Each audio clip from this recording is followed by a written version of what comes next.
4, 3, 2, 1, 0, +1, +2, +3, +4। इस रॉकेट की कामयाब परवाज से भारत ने जर्मनी और फ्रांस समेत 5 गैर मुल्की खिलाई सैयारे मदार में पहुंचाए। मौसमी सुरक्षा कवच अलग हो गया है। SLV-23 रॉकेट भारत के खिलाई इदारे इसरो ने तैयार किया है और इसे श्रीहरिकोटा के खिलाई मरकज से खिला में भेजा गया। वज़ीर-ए-आज़म नरेंद्र मोदी ने इस मौके पर भारतीय साइंसदानों से कहा कि वो एक ऐसा सैयारा तैयार करें जिनसे पड़ोसी ममालिक फायदा उठा सकें।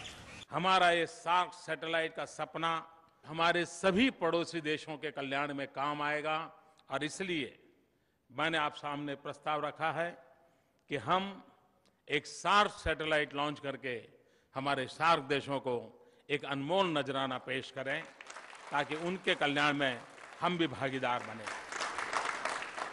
भारत अब तक 35 गैर मुल्की सैयारे कामयाबी के साथ खिला में भेज चुका है।